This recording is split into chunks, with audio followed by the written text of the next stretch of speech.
In the near future, due to the interference of unknown cosmic rays, some planets and animals on Earth underwent rapid evolution, transforming into new creatures. Humanity referred to these beings as phantom beasts.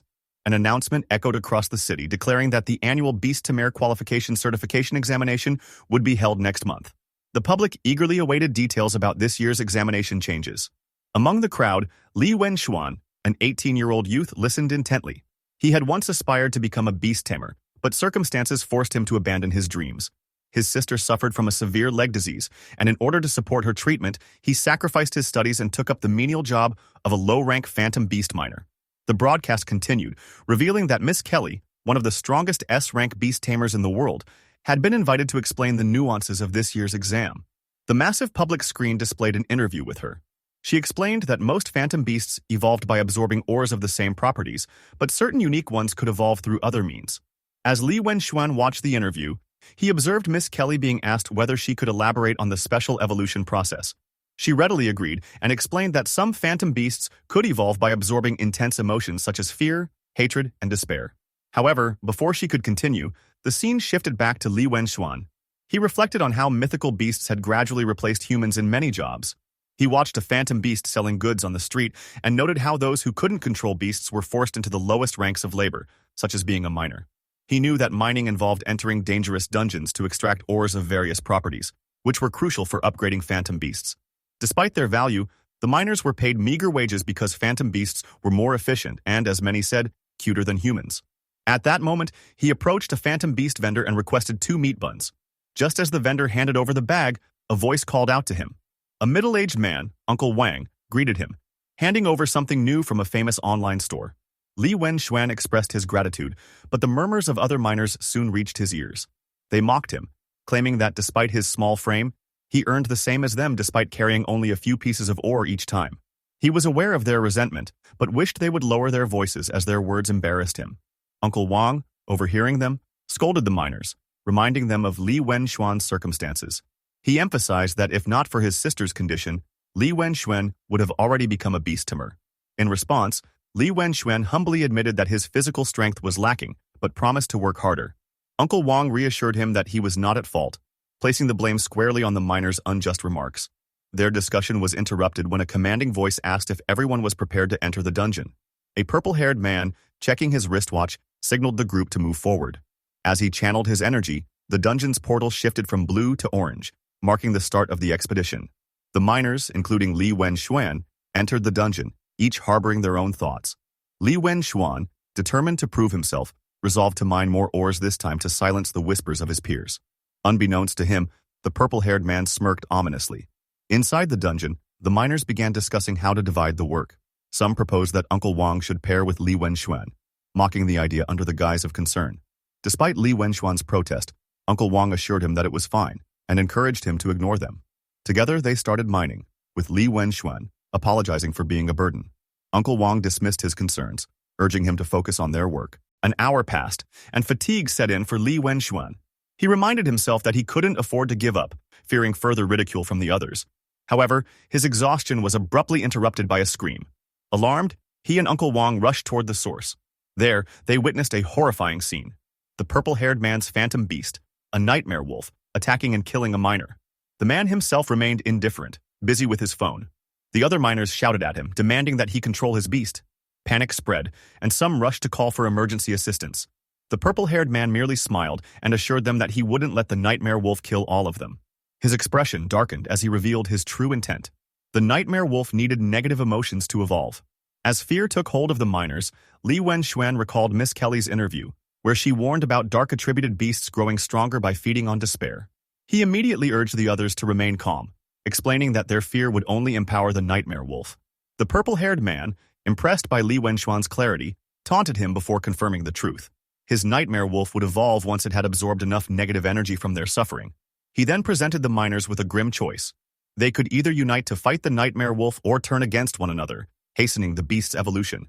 As tension rose, Li Wenxuan desperately tried to keep everyone together. As he gestured toward his nightmare wolf, a band slipped from his arm, revealing a sinister tattoo. Li Wenxuan recognized the tattoo as a symbol of the criminal organization Shadowhunter. He realized the purple-haired man was a criminal. As the man began counting down from 5, Li Wenxuan urgently tried to warn the others, but before he could finish speaking, a sharp pain tore through his chest. He coughed up blood, shocked to find Uncle Wang had stabbed him. As he struggled to process the betrayal, Uncle Wang, trembling, justified his actions. He pleaded that he didn't want to die, arguing that Li Wenxuan had no family, while he had a wife and children to protect. His fear turned to rage as he shouted that humans could never defeat phantom beasts, and that Li Wenxuan had to die for their survival. Overwhelmed with fury, Li Wenxuan attempted to retaliate, but another miner struck him with a pickaxe, sending him collapsing to the ground. The miners, succumbing to fear and desperation, turned on each other. The purple-haired man watched in amusement, reveling in the negative energy that fueled his nightmare wolf's evolution. As chaos ensued, he observed that the emotions generated by their infighting were even more potent than direct slaughter. The nightmare wolf absorbed the energy greedily, its strength rapidly increasing. Time passed, and the survivors stood amidst the carnage, exhausted and shaken. Uncle Wang, panting heavily, questioned whether they had survived. Glancing at Li Wenxuan's lifeless body, he coldly kicked him into the depths. He instructed the others to claim that a mining accident had occurred, and to agree on a fabricated story before leaving the dungeon. The remaining miners, still in shock, nodded in agreement. Uncle Wang, without a trace of remorse, watched as Li Wenxuan's body was swallowed by the abyss. As he sank into darkness, Li Wenxuan's thoughts drifted to his sister. He couldn't die, not yet. He recalled her voice, reminding him to return home early. He had promised her. But then, his memories were overtaken by betrayal. The faces of Uncle Wang and the purple-haired man burned into his mind. Hatred, fury, and an unrelenting desire for vengeance consumed him. In the abyss, a pair of glowing red eyes emerged from the darkness. A deep voice resonated within his mind, acknowledging his powerful emotions. The entity recognized his hatred, his thirst for revenge, and deemed him a suitable vessel. A sinister aura of black, red, and purple energy enveloped his body. The voice whispered that it would grant him power, looking forward to seeing him bring destruction upon the world that had enslaved them. The energy surged into his body, marking the beginning of his transformation. The scene shifted as bubbles rose from the water. A hand emerged from beneath the surface. It belonged to the main character, who was clutching something. As he surfaced, water dripped from his face while he scanned his surroundings, ensuring that those who had been chasing him were gone. He pulled himself out of the water and threw a cat-like creature onto the ground. Coughing, he suddenly realized that the dagger wound he had sustained earlier had vanished. His gaze fell upon the unconscious pink-colored cat, and he pondered whether this strawberry cat had somehow saved him. However, he knew that strawberry cats were not known to possess any healing abilities. At that moment, a system panel appeared before him, displaying a message that read, "Phantom Beast Evolution System activated." Staring at the interface, he wondered what it was, noting that it resembled a game interface. The system panel then updated with a new message. "Mission. Please sign a Phantom Beast contract with the Strawberry Cat." As he processed the information, he questioned whether this meant he could become a beast tamer. Determination filled his eyes. He had to become a beast tamer to take revenge on those who had betrayed him. Looking at the Strawberry Cat, he extended his hand toward it, a blue light shimmering from his palm. Although he did not understand why the cat had appeared there, he decided to make it his phantom beast now that it had. Just then, the Strawberry Cat twitched, signaling that it was waking up. However, before the contract could be completed, the blue light in his hand dispersed. The cat, startled, quickly retreated a few steps and meowed at him defensively. It assumed a stance reminiscent of martial arts, as if mimicking Fo Shan from Ip Man movie. "But I don't have any idea about this movie if you know, comment it down." The main character quickly raised his hands in surrender, assuring the cat that he meant no harm. He explained that he was the one who had rescued it from the bottom of the lake. Despite his explanation, the cat suddenly launched an attack. It punched him with surprising strength, sending him flying. The Strawberry Cat, now feeling victorious, struck a smug and proud pose while the main character lay sprawled on the ground. Twitching in anger, he cursed at the cat, but the feline merely responded with another meow, seemingly asserting dominance. The scene shifted to a dungeon portal from which the main character emerged, the Strawberry Cat now in his grasp. He appeared distressed, but before he could react further, voices reached his ears. Someone was approaching the portal. A group of people discussed how someone seemed to be coming out, prompting them to investigate. Realizing the danger, the main character panicked. He could not let them discover that he was still alive. Quickly, he hid from view. Among the approaching men, one noted how strange it was, questioning whether he had misheard something. A bald man dismissed his concerns, insisting that no one could have survived inside. They mentioned Wang Jianguo, lamenting his misfortune as many of his comrades had perished in the mine. Another man recounted how Wang Jianguo had desperately tried to rush in and save them, but was stopped by Manager Liu. Lighting a cigarette, one of them mentioned that a beast tamer was also missing. The bald man, passing his lighter to the other, shrugged it off, stating that it was not their concern. It had already been 5 hours since the mine disaster, making it impossible for anyone to still be alive. Hearing their conversation, the main character clenched his fists in fury while holding the strawberry cat. Trembling with rage, he thought about how many lives could have been spared if Wang Jianguo had not stabbed him first. The scene shifted once again, this time to the main character's apartment. Flames engulfed the building, and panic gripped him as he tried to comprehend the situation. An ugly woman with an unpleasant demeanor spotted him and called out his name, demanding to know where he had been. The ugly woman informed him that his house was on fire, and that she had already contacted the authorities. The fire brigade would arrive soon. Then, with a worried expression, the ugly woman asked about his sister, wondering if she had gone out with him.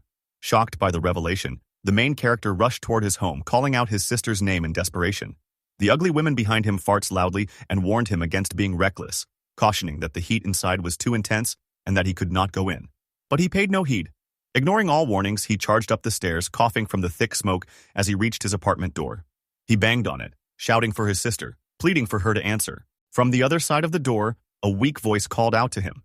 His sister, coughing amidst the smoke, responded to his cries. Overcome with urgency, he reassured her that he would rescue her immediately. He attempted to unlock the door with his keys, but thick smoke billowed from the keyhole, preventing it from working. Frustration boiled over as he cursed, realizing the door would not open. Desperately, he latched onto the handle, pulling with all his strength. When that failed, he began striking the handle repeatedly in a frenzy, but it would not budge. With one final desperate pull, the handle broke off, and he fell backward onto the ground. Calling out his sister's name again, he was met with silence. Panic surged through him as he stared at the broken handle in his grasp. He cursed in frustration and, in a desperate attempt to break through, started kicking the door with all his might. From within, his sister's terrified screams echoed. She pleaded with him to flee before it was too late. Falling to his knees, he cried out for help, begging anyone to save his sister. He shouted that she was only 13 years old, his voice filled with anguish. Yet, as he despaired, the unconscious strawberry cat suddenly stirred. A voice echoed in the air. Strawberry cat has absorbed anger energy. The strawberry cat is about to awaken. A countdown began, and within moments the strawberry cat opened its eyes. Stretching its limbs, it struck a pose, seemingly prepared for action. With a determined meow, the cat turned toward the burning door before launching itself forward. Utilizing an attack known as Meow Meow Fist, it struck the door with immense force, shattering it apart. Beyond the broken door, the main character's sister sat in her wheelchair, trembling with fear. The main character, overcome with relief and disbelief, gazed at her. The strawberry cat, victorious once again, let out a triumphant meow before gracefully landing on the ground. The main character saw his sister and immediately felt at ease. The scene then shifted to a forest, where a group of people was gathered.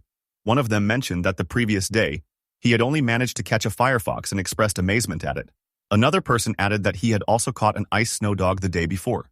A third individual stated that he had come today to try his luck, hoping to capture a wind attribute phantom beast. In the background, the main character sat on a half-cut tree with his beast beside him. He reflected on his situation, realizing that he needed to quickly find a strong phantom beast and become a beast tamer. That way, he could ensure that his little sister would never encounter danger again. With this thought, he solidified his resolve. The story then shifted to 12 hours earlier. The main character's sister, looking surprised, questioned whether something like that had actually happened. He had just finished recounting the incident that had taken place in the dungeon. While he held a strawberry cat in his hands, his sister patted it. However, the cat appeared annoyed and is like, "Why this short shawty is holding me?" She then asked if they should call the police. The main character responded negatively, mentioning Uncle Wang and remarking that the man was easy to deal with. However, if the tamer found out that he was still alive, he would undoubtedly come to kill him. Meanwhile, the strawberry cat continued wincing in annoyance, gesturing for the sister to release him. Reassuring his sister, the main character promised that he would never let her face danger again. He clenched his fist in determination. Returning to the present, a group of people was talking about the main character.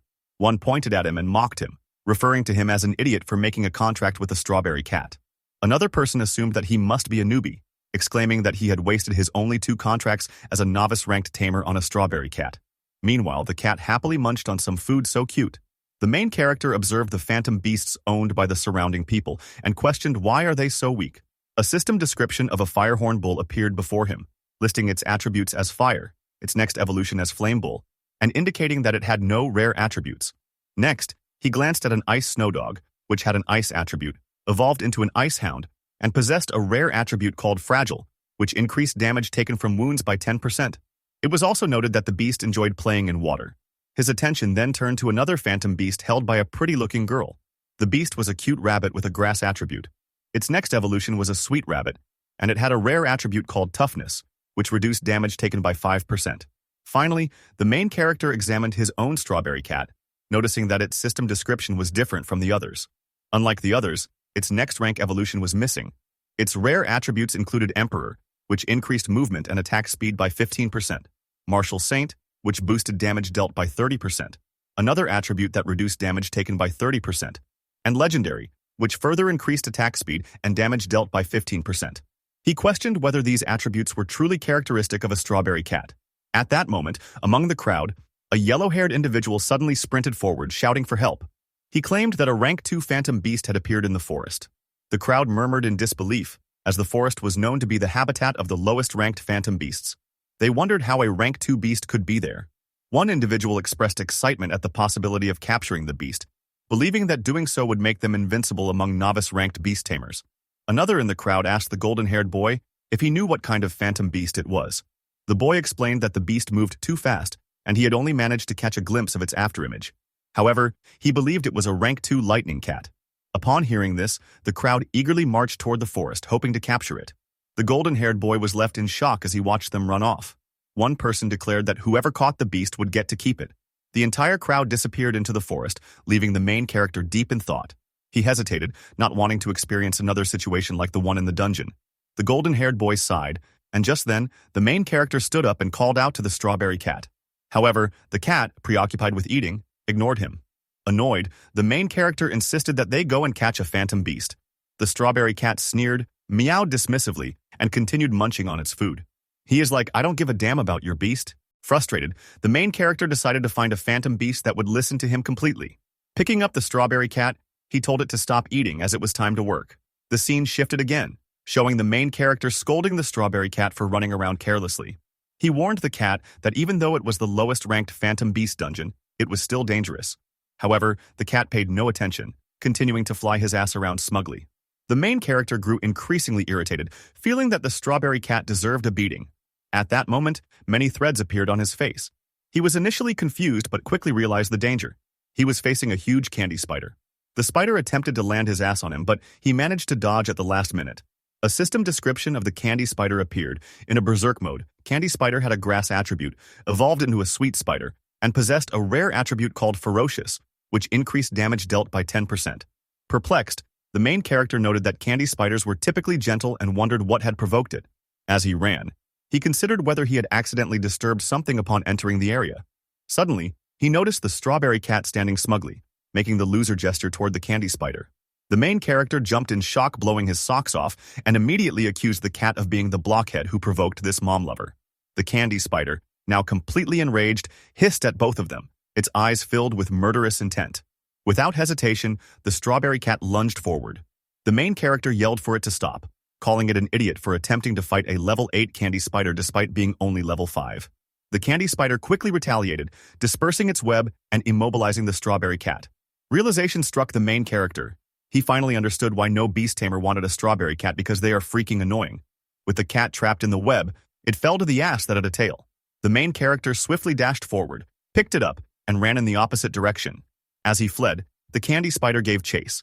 It spat out a green liquid in his direction, but he managed to dodge it at the last moment. However, he soon realized that he had reached the edge of a cliff and is in midair. As he and the strawberry cat fell, both of them screamed their socks off. The candy spider stood above, watching them fall. However, just as it seemed the chase had ended, a sudden blue attack shot toward the candy spider, engulfing it completely. In an instant, the candy spider was frozen solid. A man then appeared, walking calmly behind the scene. With his hands in his pockets, he looked down from the cliff with a menacing expression. The scene shifted to the main character, who was unconscious and lying near the bank of a river. As he slowly opened his eyes, he sat up and placed a hand on his head, expressing that it hurt. He thought to himself that he had almost died after falling from a cliff like that. At that moment, a loud meow echoed, drawing his attention to a strawberry-colored cat nearby. Picking up the cat, he apologized and asked if it was all right or hurt anywhere. However, the strawberry cat simply looked at him with its eyes closed, offering no response. Observing the surroundings, the main character noted that they seemed to have fallen into the valley on the western side of the mountain forest. As evening set in, the scene shifted to the strawberry cat aggressively smacking a sheep-like phantom beast. The main character, upon noticing this, remarked that sheep were supposed to be docile phantom beasts. He wondered why all the phantom beasts he had encountered that day were so violent. Glancing at the strawberry cat, he speculated whether it was provoking them. The strawberry cat returned his gaze with an indifferent look. Seeing its attitude, the main character found it plausible and admitted to himself that he sometimes felt the urge to beat it up. Looking at the sheep, he realized that although it was already unconscious, it still appeared to be in a violent state. A system notification appeared, indicating that the sheep was in a berserk unconscious state. The main character dismissed the idea that the issue lay with the phantom beasts themselves, concluding instead that something was wrong with the mountain valley. Concerned for the strawberry cat's safety, he resolved that they needed to leave the valley before it too encountered trouble. Turning to the strawberry cat, he urged it to follow him, pointing towards a possible exit and insisting that they leave quickly. However, the strawberry cat turned in the opposite direction, meowing before walking away with an attitude. Watching this, the main character found himself frustrated, thinking that the cat had already developed an issue of its own. Annoyed, he called out from behind, asking if it could listen to him just once, emphasizing the danger in the area. The scene shifted to a building with a windmill above it. The main character noticed it and wondered why a building existed in such a place. Addressing the strawberry cat, he asked if it had intentionally led him there. The strawberry cat merely turned around without responding. At that moment, red smoke began covering the building and windmill, which suddenly started turning. Alarmed, the main character questioned what the red smoke was. Before he could react further, a loud piercing noise rang out. Stunned, he wondered what kind of terrifying sound it was. Wait a minute. Why his eyes looks like a pigeon? The strawberry cat glanced at him, prompting him to ask if it expected him to go inside. Determined, he picked up a tree branch and agreed to proceed. As he opened the door of the house, an overpowering stench hit him, causing him to cover his nose. He exclaimed, "Who the F farted here?" in disgust, wondering who could have released such a foul smell. However, as he took in his surroundings, he noticed something unusual. He questioned what kind of place it was as he observed numerous cages scattered throughout the house. A sound came from one of the cages, drawing his attention. Approaching it, he discovered an Arctic dog inside, badly injured. Shocked, he asked why it was in such a terrible state. Turning to the strawberry cat, he requested that it destroy the lock. In response, the strawberry cat gave a thumbs up, its eyes shining brightly, before attacking the cage and breaking the lock. Watching from behind, the main character thought to himself that, for once, the cat was actually proving useful despite its stubborn nature. Patting the Arctic dog gently, he asked if it was all right and questioned who could have done such a cruel thing. A system notification appeared, displaying the Arctic dog's profile. It was in a near-death state, seriously injured, bleeding, and poisoned. Realizing the dire situation, the main character retrieved a healing potion from his jacket. He acknowledged that he only had the most basic potion at the moment, but he had no choice but to try and hope it would work. The Arctic dog, however, trembled in fear. Seeing this, the main character reassured it, telling it not to be scared as he was trying to help. Pouring the healing potion into the Arctic dog's mouth, he instructed it to drink up and hang in there. Rising to his feet, he surveyed all the cages filled with suffering phantom beasts. He realized that they had all endured cruel torture and concluded that someone was conducting evil experiments. Recalling the man with purple hair, he pondered whether this was his doing. At that moment, the Arctic dog bit onto his pants, trying to get his attention. Looking at the dog, the main character observed that it was now able to stand. Relieved, he remarked that the healing potion had worked and asked if the dog was trying to lead him somewhere. Following the Arctic dog, he arrived at a bunker and identified it as a cellar. Opening the entrance, he immediately noticed the smell growing even stronger. He deduced that it must be an experiment ground. With the strawberry cat by his side and a torch in hand, he descended into the bunker. As he moved down the stairs, he wondered who could have constructed such a place underground, and whether there was something significant hidden below. Suddenly, a pair of red eyes emerged from the darkness, staring at the strawberry cat. A growl echoed as a sharp-toothed beast lunged at the cat. At the last moment, the main character managed to save it, warning the cat to be careful. Turning his gaze towards the creature, he recognized it as a bloodhound. As the full image of the beast came into view, the main character stood firmly in front of it, prepared for what was to come. The main character observed the bloodhound beast and speculated that it might be a rank 2 phantom beast bloodhound. Suddenly, a system notification appeared, displaying the profile description of the bloodhound. The bloodhound was in a state of fury, severely injured, bleeding, and poisoned. Its rare attribute was brutal, which increased the damage it dealt by 5% but also increased the damage it received by 10%. At that moment, the main character noticed something around the bloodhound's neck. He thought he saw a chain and questioned whether the beast had been tied up in that place. Just then, an Arctic dog lunged at the bloodhound beast. The main character shouted at the Arctic dog, warning it not to go forward and asking if it was seeking death. However, he soon realized that the Arctic dog and the bloodhound were actually friends. This realization left him in shock. The Arctic dog turned toward the main character and woofed. Confused, the main character questioned why the Arctic dog was asking him to approach. Meanwhile, the strawberry cat meowed. Looking at the Arctic dog, the main character then asked the bloodhound to promise that it wouldn't attack him. If the bloodhound agreed, he would go near it with his strawberry cat. The Arctic dog seemed to communicate something to the bloodhound, and the bloodhound agreed. As the main character stepped closer to the bloodhound, he noticed a table with some books on it and wondered what they were. He approached one of the books and checked its title. It was an experimental log. Curious, the main character opened the book and started reading. The log detailed, Day 1. The researcher had obtained new test subjects, having captured 2 Arctic dogs at once, a mother and her pup. The researcher considered himself lucky. Day 9. The largest Arctic dog was forced to devour the corpse of another phantom beast. The researcher was excited to see its transformation. Day 15.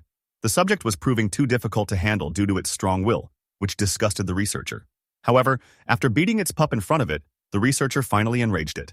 Day 20. The pup was still alive, which was perfect for the researcher. He planned to wait for the large one to evolve into a bloodhound and then force it to devour its own son, expecting an unexpected transformation. After reading the book, the main character was appalled, wondering what kind of monster could commit such atrocities.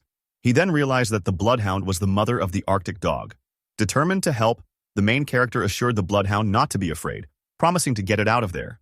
Calling out to the strawberry cat, he instructed it to break the chain while he handled the collar.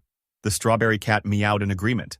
Grabbing a hammer, the strawberry cat lunged at the chain and, with one powerful strike, broke it. But I don't know from where the hammer came from. The main character was momentarily taken aback, wondering if it was just his imagination or if the strawberry cat was truly obeying him. As he tried to disable the collar around the bloodhound's neck, he resolved to free it first before anything else. However, no matter what he did, the collar wouldn't budge. After repeated efforts, he finally succeeded in releasing it. Exhausted, he sat down and thought about how his years working in the dungeon mines had given him the endurance to complete such a task, something no one else would have been able to do. The strawberry cat curled up in his lap. Just then, the Arctic dog approached him. The main character reassured the dog, telling it not to be desperate, as he was only resting a bit before continuing to rescue its mother. He then turned his attention to the last chain left to be broken. At that moment, the hellhound lunged at him, pinning him down. Shocked, the main character questioned its actions. As he turned his head, he suddenly heard human voices and wondered if they came from the lab. Thinking quickly, he instructed the strawberry cat to hide. Hiding behind a box, he whispered to the hellhound, advising it to wrap the chains around its body to prevent any suspicion that they had been broken. Observing the scene, he saw a man being thrown to the ground. The man's body was covered in bruises and he pleaded for his life, swearing that he wouldn't reveal anything. From behind the boxes, the main character recognized him as the beast Tamer he had encountered at the entrance of the dungeon forest and wondered how he had ended up there. The man trembled on the ground as another figure, the yellow-haired boy from before, loomed over him menacingly. The yellow-haired boy assured the man that he was merciful toward humans and that he only tortured phantom beasts. In his hand, he held an Arctic dog. Watching this, the main character realized that the yellow-haired boy was the one who had mentioned rank 2 phantom beasts in the forest. Did this mean the lab belonged to him? The yellow-haired boy then addressed the man on the ground, asking if he had ever wondered why the usually docile and obedient Arctic dog had attacked him. The man fearfully asked if the boy had done something to it. The yellow-haired boy admitted to spreading a large amount of blood rose pollen in the forest, which caused the phantom beasts of the dungeon forest to enter a frenzied state and kill each other. Listening to this, the main character realized that the red smoke floating outside the house was caused by the yellow-haired boy. Just then, the yellow-haired boy pointed a crossbow at the man on the ground, telling him that he could now die in peace. The trembling man begged for his life, insisting that if he didn't return, the police would come to investigate. However, the yellow-haired boy ignored his pleas and fired the crossbow, killing him. The main character thought about how foolish the man had been. In the dungeon region, the death of a phantom beast Tamer was so common that no one would care about it. The yellow-haired boy then declared that the man's body would serve as the perfect food for his phantom beasts. Tossing the Arctic dog onto the ground near the corpse, he continued his cruel actions. Observing everything, the main character was horrified, realizing that the yellow-haired boy was completely insane. Whispering to the bloodhound, he told it that he would get its son out of there and bring reinforcements. In the meantime, he asked if the bloodhound could distract the enemy. The bloodhound growled in response. The yellow-haired boy, hearing the growl, commanded the bloodhound to stop, reminding it that he had just brought its food. However, the bloodhound was no longer willing to submit. Heavy smoke emitted from its mouth as it breathed heavily.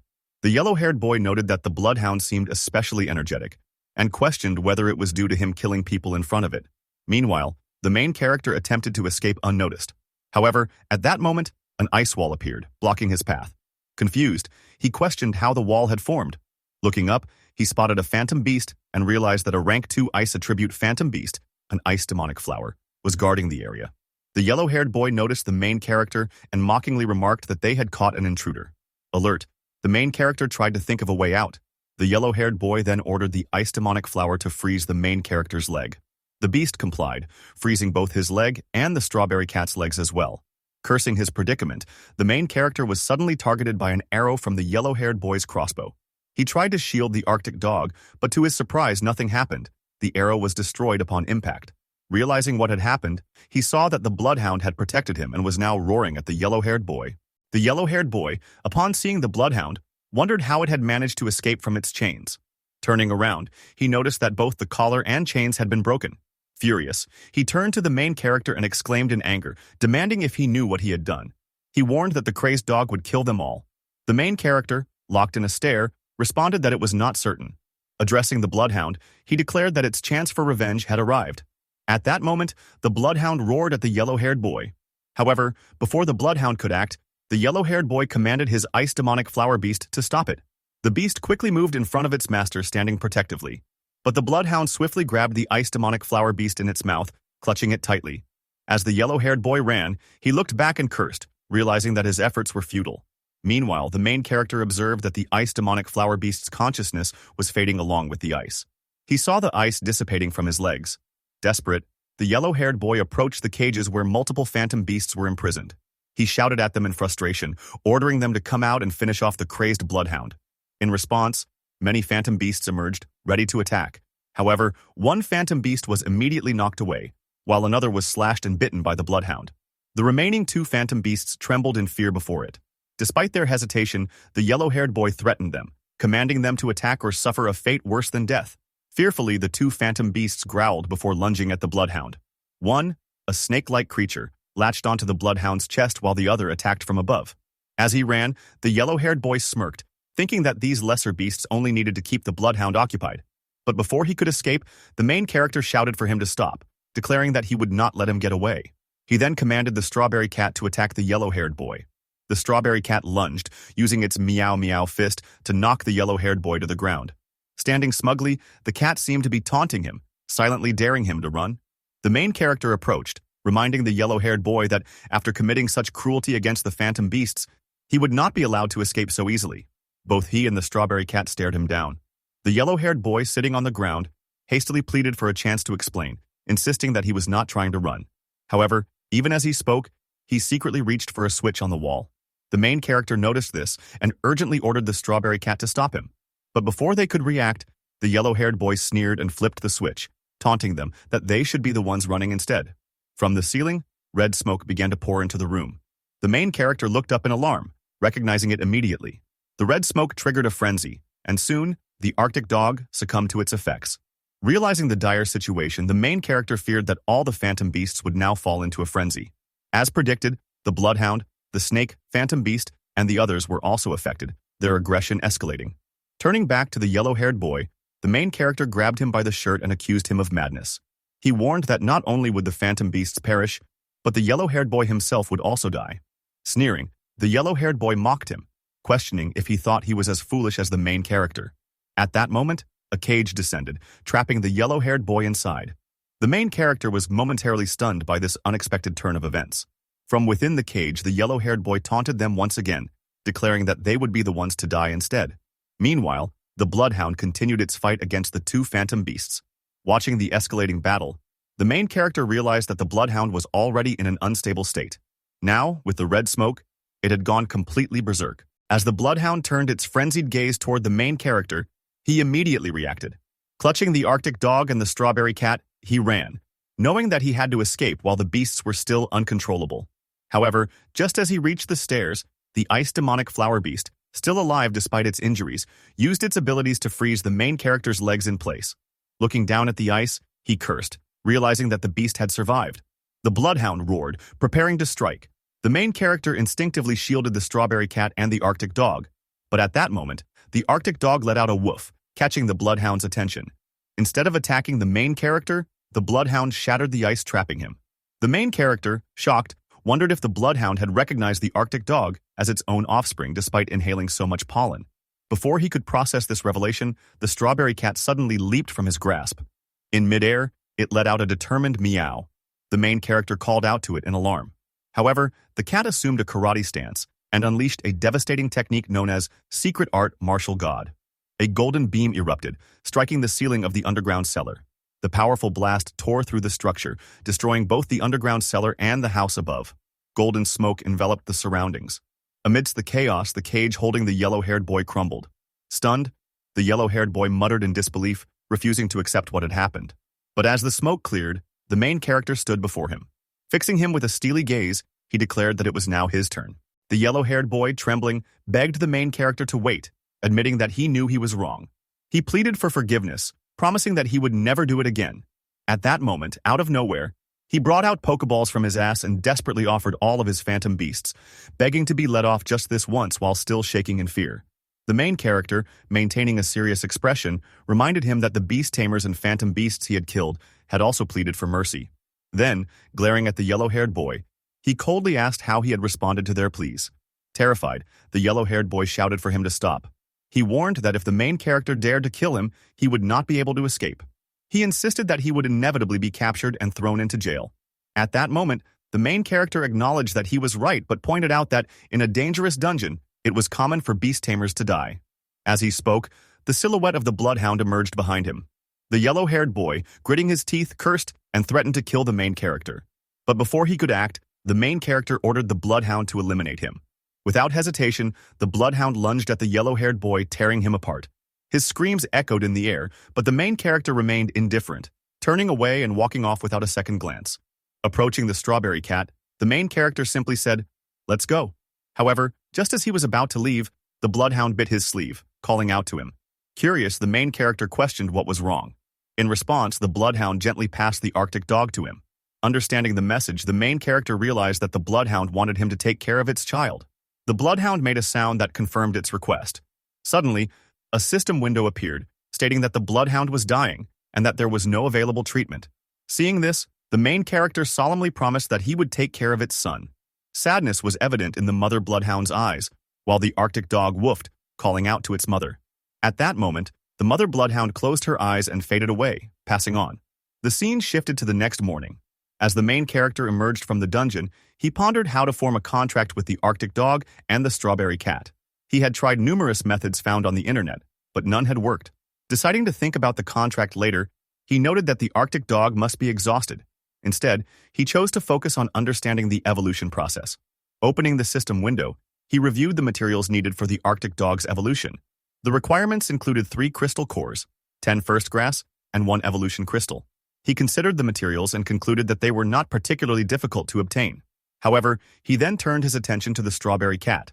Upon checking the system description, he discovered that the strawberry cat's evolution required 99 ice crystal ores, 99 fire cloud ores, 99 lightning ores, and 1 evolution crystal. Staring at the numbers, he thought to himself that the requirements were absurd, almost as if they were a bug. Though only 1 evolution crystal was needed, he wasn't sure whether that was a blessing or a curse. Just then, he overheard a conversation between 2 people. One of them asked if the other had heard about the recent increase in deaths within the dungeon mine. The second person responded that it wasn't unusual. Many beast tamers lost their lives in the dungeon. Listening closely, the main character was suddenly struck by shock at the mention of the dungeon mine. A thought occurred to him, prompting him to approach the 2 men and ask for more details. One of them readily agreed to explain. The scene then shifted to a dungeon mine, where a nightmare wolf was seen chasing a man. The man screamed desperately for help as the beast growled and bit into him. The predator turned out to be none other than the purple-haired man. Addressing his nightmare wolf, the purple-haired man remarked that it was fortunate he hadn't killed it the first time. If he had, he would never have found such an obedient dog. However, his words were not directed at the nightmare wolf but at Uncle Wang. Bowing deeply, Uncle Wang expressed his honor in serving the purple-haired man. The latter then acknowledged that Uncle Wang had already assisted in killing more than 10 miners, allowing his nightmare wolf to reach the verge of a breakthrough. Uncle Wang humbly responded that it was simply his duty. The purple-haired man then retrieved a Pokeball from an unknown location I told you before from Where Does the Ball Appear, and then handed it to Uncle Wang, stating that it was an extra phantom beast from the organization, a reward for his contributions. Overjoyed, Uncle Wang expressed his gratitude, asking if this meant he could also become a beast tamer. The purple-haired man confirmed it, reiterating that the organization never mistreated those who made valuable contributions. Deeply moved, Uncle Wang bowed once more and thanked him profusely. With the transaction completed, the purple-haired man instructed Uncle Wang to quickly dispose of the miners' corpses and continue bringing in more people the next day. Uncle Wang obediently agreed. The scene then shifted to the next day in the forest dungeon mine, where a large crowd had gathered. Among them was Uncle Wang, who soon noticed a hooded figure standing nearby. Stepping forward, he greeted the person warmly, but as the figure lifted their head, it was revealed to be none other than the main character, concealed beneath a hood. Recognizing Uncle Wang, the main character muttered to himself, confirming his suspicions. It was indeed that bastard. Uncle Wang addressed the main character, observing their attire and deducing that they must be new to the area. Introducing himself as Wang Jiangao, the foreman of the miner dungeon team, he expressed his anticipation of working together for the day. The main character simply looked at Uncle Wang without responding. At that moment, a foot stepped into view, followed by a voice calling out to the main character. The owner of the voice, a girl, chastised the main character for being rude to Captain Wang. Turning around, the main character asked her identity. The girl introduced herself as Chen Li and stated that she would be mining alongside Captain Wang that day. The main character observed her and thought to himself that she seemed like a crazy woman. He also wondered why the mining team had employed a child laborer. Addressing the girl, he pointed out that miners were not allowed into the dungeon mines. Annoyed, Chen Li quickly retorted that she was not a miner. Just then, Uncle Wang gathered the miners and instructed them to prepare. He declared that it was time to start mining. In the background, Chen Li reflected on the mine's dark history, recalling that many people had died there. She was determined to uncover the truth behind the accidents and clear her name so that no one would look down on her again. The main character, watching her, speculated that it might be her first time in the mine. Her face revealed too much nervousness. At that moment, Uncle Wang stood before the portal, spread his arms, and called out to the team. In unison, they all responded with enthusiasm before stepping through the portal. Upon entering, the main character surveyed his surroundings and thought about how he had returned to this place once again. Looking toward Uncle Wang, he mentally cautioned that the foreman had better not turn out as expected. Before he could continue his thoughts, Uncle Wang held up a fire cloud mineral and addressed the miners. He explained that this was the mineral they would be extracting and instructed them to split into groups of at least 2 per team. His expression grew serious as he warned them to call for help immediately in case of any accidents. With that, he ordered them to begin working. The miners quickly partnered up, forming groups of 2. However, Chen Li found herself standing alone. A hint of sadness appeared in her eyes, which the main character noticed. Approaching her, he offered to team up if she did not have a partner. In response, Chen Li lashed out, loudly denying that she lacked a team. She boasted about her strength and turned the accusation back on the main character, claiming that he seemed to be the one alone. Unfazed, the main character simply turned away, saying that if she was unwilling, he would ask someone else. But before he could leave, Chen Li grabbed the hoodie of his jacket.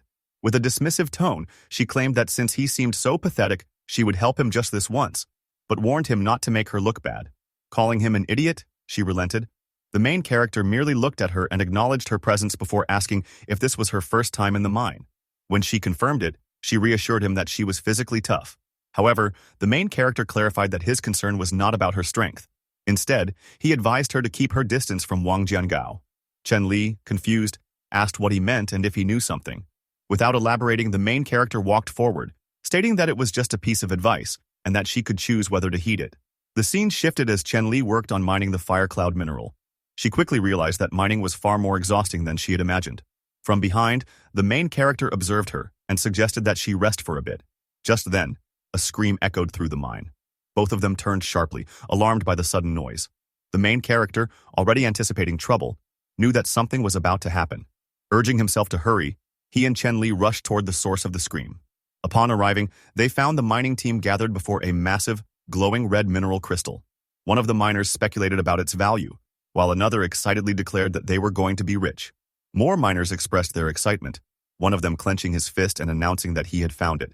He insisted that since he had made the discovery, he would claim the largest share when the profits were split. Another miner praised him, declaring that he was now a millionaire. Estimating its worth, they concluded that a crystal of such size must be valued at least 5 million. The miner who discovered the crystal excitedly promised to treat everyone to a grand feast once they were finished. However, Uncle Wang, observing the mineral, claimed it as his own. His expression darkened as he silently reflected on his luck. He noted that the purple-haired Tamer had not come that day, as he was busy gathering evolution materials. Had that Tamer been present, the enormous crystal would have ended up in his hands instead. Reaching out, Uncle Wang touched the red crystal, contemplating the potential power it held. He entertained the thought that if he eliminated the miner who found it and kept the mineral for himself, he could surpass even the notorious bee sting. Meanwhile, the miner approached Uncle Wang and reminded him of the established rules. 60% of the find belonged to the discoverer, 10% went to the mining association, and the remaining 30% was to be distributed among the rest of the team. He asked Uncle Wang to confirm this arrangement. Feigning agreement, Uncle Wang forced a smile and reassured the miner that he was correct. However, in an instant, his demeanor shifted. Without warning, he drew a dagger and slashed the miner's neck. Blood splattered as the miner collapsed. Uncle Wang looked down at the lifeless body with a reminiscent expression. Panic spread among the miners as they struggled to comprehend what had just happened. Some gasped in horror, questioning the situation. Uncle Wang, now with a terrifying expression, declared that all the ores in the mine belonged to him. He turned to the miners and, in an authoritative tone, demanded to know who agreed with him and who dared to disagree. From the shadows, the main character watched, his thoughts darkening. He recognized that Wang Jiangao had abandoned his humanity. Resolving to act accordingly, he silently prepared himself. But just as tensions reached their peak, a voice suddenly echoed through the mine, calling out Wang Jianguo's name. Uncle Wang pondered in shock, wondering how the police had managed to infiltrate and whether his actions had been discovered. The supposed officer was none other than Chen Li. She aimed her weapon at Uncle Wang and commanded him to drop his weapon immediately. The members of the mining team were taken aback, realizing that there had been a police presence among them all along. Their initial surprise quickly turned into relief as they expressed hope that they were finally saved. Chen Li maintained her stance, pointing her gun at Uncle Wang. At that moment, Uncle Wang suddenly discarded his dagger, internally admitting that he had not expected the brat to be armed. Chen Li then turned to the mining team and ordered them to tend to the wounded immediately and call for an ambulance. The miners quickly responded, rushing toward an injured worker. Raising both his hands in surrender, Uncle Wang smirked and remarked that he had never suspected Chen Li to be a cop. She had completely taken him by surprise. In response, Chen Li questioned if he truly believed he could carry out his crimes without anyone discovering the truth. Meanwhile, the main character observed the unfolding commotion, sensing that something was off. He found it hard to believe that Uncle Wang would surrender so easily. Uncle Wang looked at Chen Li and gave a sly smile. The main character immediately sensed danger and instinctively wished for Chen Li to dodge. A sudden purple shimmering light emerged from the ground, targeting Chen Li. She narrowly evaded the attack, though the venomous strike left a scratch on her cheek. As she staggered back, trembling, an overwhelming sensation took hold of her body. She realized in horror that she could no longer move. Standing before her was a phantom beast. A system window appeared, displaying its details. Name: Venomous Sting. Centipede. Attribute: Darkness. Next evolution: King of Poison. Advantage: Darkness. Disadvantage: Light. The creature's appearance is just like a Pokemon. I cannot remember for now. If you could guess, write down and comment below, and share this video because I am not getting any views. Uncle Wang erupted into laughter, boasting that Chen Li had underestimated him. He revealed that everything had been meticulously planned. With a sinister smirk, he taunted her, calling her a foolish undercover cop. He then declared that she would disappear without a trace that very day. As Chen Li remained paralyzed, Uncle Wang seized the opportunity to snatch the gun from her hand. Realizing the dire situation, she desperately called out to the mining team, urging them to run. However, Uncle Wang brandished the weapon and commanded everyone to halt in their tracks.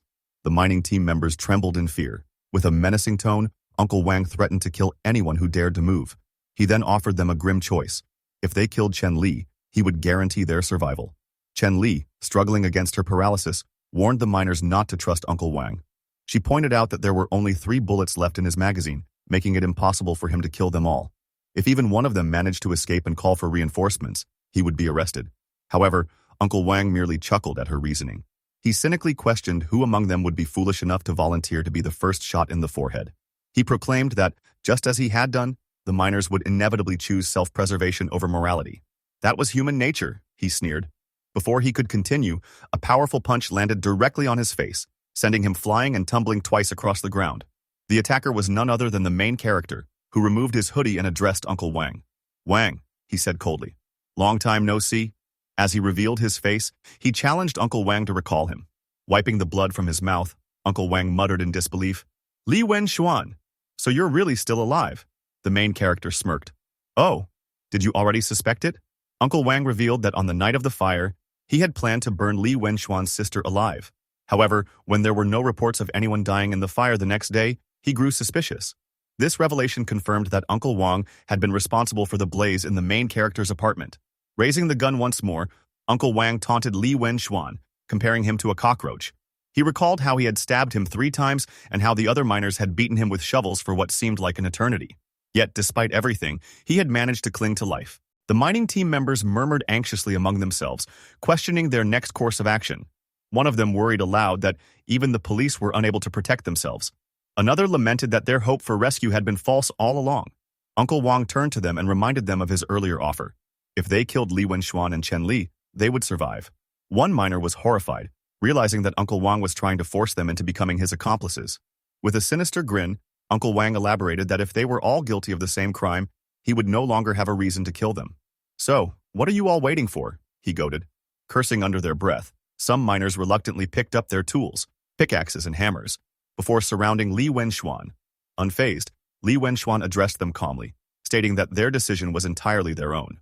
"After all, the law of the jungle applies here," he remarked. However, before he could finish his sentence, he was taken aback by an unexpected sight. Uncle Wang demanded to know if the miners wished to throw away their lives. But instead of turning against Li Wenxuan, the miners positioned themselves in front of him, shielding him from Uncle Wang. They defiantly told Uncle Wang to shut up, with one of them declaring that he was no coward willing to kill a mere child to save himself. Another miner urged Li Wenxuan to take Chen Li and escape, emphasizing that this was an adult matter. Li Wenxuan was momentarily stunned, staring at them in disbelief. Uncle Wang, now enraged, declared that if they sought death, he would grant their wish. Pointing his gun at the miners, he prepared to shoot. However, before he could pull the trigger, a blue beam shot out from behind the miners, striking Uncle Wang's hand and disarming him. The mining team members turned around in shock, questioning the source of the attack. Uncle Wang, gritting his teeth in pain, seethed with rage. "You damn beast!" he growled. Standing before them was none other than Li Wenxuan, accompanied by his beast, the Arctic dog. The main character, accompanied by his Arctic dog, directed his gaze toward Uncle Wang. One of the team members commented that the young man was truly a beast. Another agreed, expressing relief that they were now saved. Uncle Wang, gritting his teeth in anger, declared that a mere dog was unworthy of being called a phantom beast, clearly referring to the Arctic dog. Still holding his frozen arm, Uncle Wang ordered his poisonous sting centipede to attack and kill the main character. The centipede released a dense, toxic smoke toward the team members. Observing this, the main character quickly commanded his Arctic dog to block the poisonous fog. The Arctic dog lunged forward and, with a fierce roar, launched an attack against the toxic mist, causing both attacks to collide midair. The poisonous centipede skillfully dodged the Arctic dog's ice attacks. It then burrowed into the ground, disappearing beneath the surface. Shocked, the team members exclaimed in disbelief that the insect could actually dig underground. They hurriedly warned the main character to be careful. Meanwhile, Uncle Wang burst into laughter, appearing completely unhinged. He taunted the main character, stating that if he knelt down and begged for mercy, he might consider sparing him. However, the main character remained resolute, responding with unwavering confidence that no matter how much Uncle Wang begged for mercy later, he would not be spared. Enraged, Uncle Wang commanded his poisonous sting centipede to kill the arrogant brat. Just then, the main character noticed the poisonous centipede emerging from the ground. As it lunged toward him, a sudden strike landed. It was none other than the strawberry cat, who swiftly kicked the centipede in the face, sending it flying into the rocks.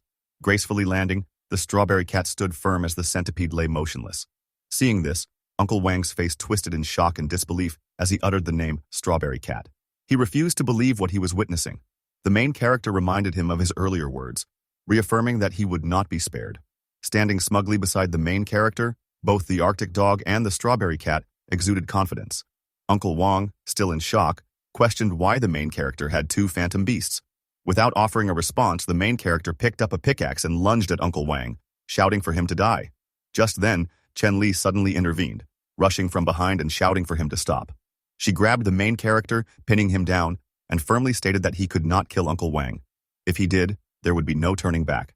She insisted that she would ensure he received the judgment he deserved. The situation grew awkward as Chen Li remained at top of the main character, prompting him to voice his discomfort, urging her to get up as he struggled to breathe. The Strawberry Cat cast a teasing look at the main character. The mining team members, relieved, celebrated that they were finally safe.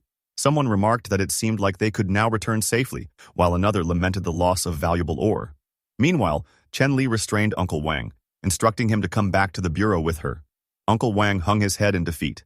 Turning to the main character, Chen Li questioned his intentions, urging him to obediently return with her. He reluctantly agreed. She then commanded everyone to leave the area quickly. Suddenly, the ground trembled violently. Alarmed, the main character assessed the situation and concluded that the surrounding walls had been severely damaged. He feared an impending mining disaster and urgently instructed everyone to evacuate. The mining team members ran frantically, shouting warnings of the mine's collapse. Dodging falling boulders, they hurried toward safety. Chen Li, struggling to move, realized she could barely muster any strength. She cursed under her breath, but at that moment a massive boulder plummeted toward her. She looked up in horror, but before she could react, the main character rushed in and saved her. Without hesitation, he instructed the strawberry cat and Arctic dog to help Chen Li escape first, assuring them that he would catch up soon. The two phantom beasts responded with a meow and a woof before following his command. The main character urged Chen Li to run, while he went back to retrieve Wang Jiangao. She hesitated but ultimately agreed. However, just as she was leaving, a massive boulder crashed down, separating them. From the other side, she called out to him, asking if he was all right. He reassured her, telling her to escape while he figured out a way to get out. Behind him, Uncle Wang chuckled darkly, gloating that the main character had sealed his own fate. He mocked him, saying that despite his efforts to take him down, they were now trapped together and would be buried alive. Glaring at Uncle Wang, the main character reiterated that he would not spare him. Reaching into his pocket, he declared that the only reason he had refrained from killing him earlier was because there were too many people around. Uncle Wang's expression darkened with worry as he demanded to know what the main character meant. Without hesitation, the main character pointed a gun at Uncle Wang, accusing him of causing the recent mining accidents. He demanded an explanation. Uncle Wang, in a desperate outburst, claimed that he had been forced to do it. If he hadn't helped the him commit murders, the Tamer would have exposed his past crimes. The main character sneered, recognizing the name and confirming that he was referring to the beast tamer from that day. Uncle Wang, now sweating profusely, pleaded for his life, offering to help lure out the beast tamer. The main character, unimpressed, coldly responded that there was no need. Without further hesitation, he fired his gun at a piece of debris, causing it to collapse onto Uncle Wang. Looking up in terror, Uncle Wang screamed for help, but it was too late. The boulder crushed him instantly, leaving behind a cloud of dust and smoke. Watching the scene unfold, the main character coldly thought to himself that scum like Uncle Wang had no right to beg for help. He turned away, but at that moment, a strange purple mist emerged from Uncle Wang's lifeless body, escaping from the dungeon mine. Outside the cave, the mining team members, the main character's phantom beasts, and Chen Li worked tirelessly to clear the debris. Chen Li instructed everyone to dig faster, as the main character and Wang Jiangao were still trapped inside. The Arctic dog and the strawberry cat helped by removing stones. Suddenly, the strawberry cat noticed the eerie purple mist. Before anyone could react, the mist entered its body, causing it to wince in pain. Alarmed, the mining team members rushed to help, reassuring the little creature that they would rescue its master. Later that night, inside a hospital, the main character jolted awake. Taking in his surroundings, he realized he was in a hospital. Spotting his two phantom beasts sleeping beside him, he sighed in relief, thinking that if not for them, he might have been buried alive alongside Wang Jiangao. The hospital room door opened, and a voice inquired if the main character was awake. A sexy woman entered. I will leave this panel for few seconds for the men of culture. Comment down below. Smash or pass. Anyways, let's continue. Our main character immediately questioned if she was a doctor. Introducing herself as Bai Shi, he recognized her that she is the vice president of the Beast Tamer Association in Tianyun City. She shocked the main character.